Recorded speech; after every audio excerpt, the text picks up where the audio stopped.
Here's the thing. I've been using social media daily and posting often several times daily for 12 years. And even before that, I was a frequent enough user. And I have to say, the experience has been 95% positive for me. Let's put the question of its effect on teenagers in the fridge, by which I mean, let's put the question in the fridge, not that there are fridges full of teenagers affected by social media. Anyway, where was I? Oh yes, I'm speaking in this post more to a generation, I guess, who had at least some experience of the prelapsarian, antediluvian times before social media. There, you've got two long words and it's not even breakfast time yet. You know how I love to titillate you by titivating my prose. Get the dictionaries out. Bloody hell, I keep digressing. So remember those times when you actually went into shops, held records in your hands, and met up with people who looked at you rather than having their faces glued to their phones? Yes, me too. But of course, I'm no Luddite. I also remember picking up packs of photos from the chemists only to find out that approximately 4 out of 36 had worked and throwing the rest away.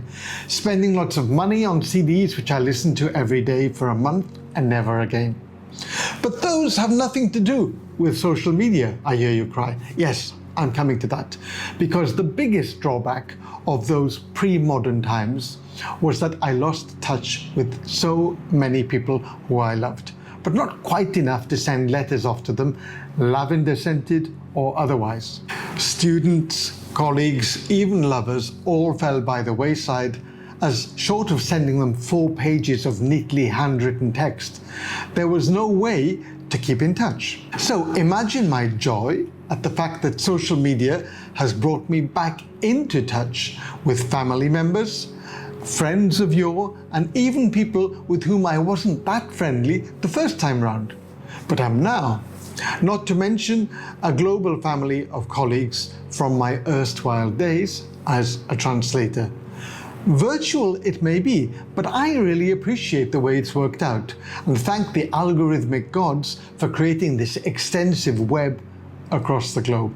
I think we all feel that. I mean, if you're reading or listening to this, you're probably feeling the vibe as much as I am, even though I am, in fact, nothing but a carefully and not very aesthetically arranged bunch of pixels to you.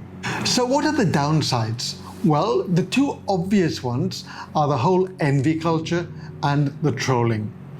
I know those because people tell me about them, but I don't really feel them for myself. There were times during my depression that I looked at family gatherings and wondered why on earth I'd exiled myself all my life. But that's more of a kind of nostalgia, or hiraeth, as we Welsh people say. I can quite honestly say I've never followed an Insta girl and coveted her diamonds, still less her mascara. It's partly that most of the time I'm content in my own skin and my own life, and partly the fact that if I want something, I tend to go out and buy it.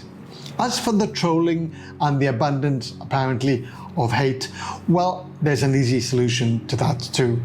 Don't engage. I've never really been part of a full flaming discussion on some hot topic on social media. It's a truism that no one ever changed their mind about a political issue anyway on Facebook. So in the end, it's just one big insult fest. And that's pretty toxic, if you ask me. I do post political views on my own page. There's plenty to say about Trump or Gaza, but I do it to pin my colors to the masts, not because I seriously expect to convince anyone or have to defend my view. You can call that an echo chamber if you want. I call it staying sane, although that's an adjective some might find ironic in my case. I hear plenty of dissenting views on the radio, in podcasts, and on the media in general, but they tend to be informed ones involving experts, even when said experts radically disagree with each other. What I don't need is some incel in his mother's basement eating pizza out of a cardboard box telling me what to think, or even what he thinks.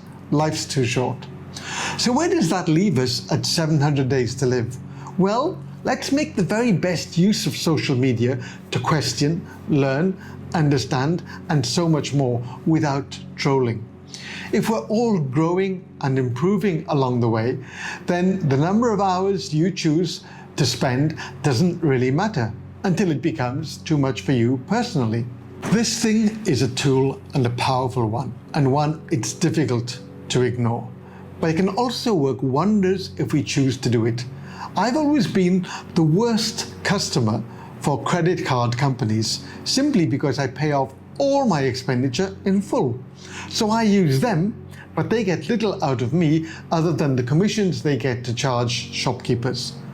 And if social media platforms set out to sow hatred, then I have every intention of being their worst customer too. I want to use this group to bring people together across all kinds of lines, whether sexual, ethnic, gender, cultural, faith, and deploy this powerful tool to make a world with more, not less understanding, and more, not less dialogue.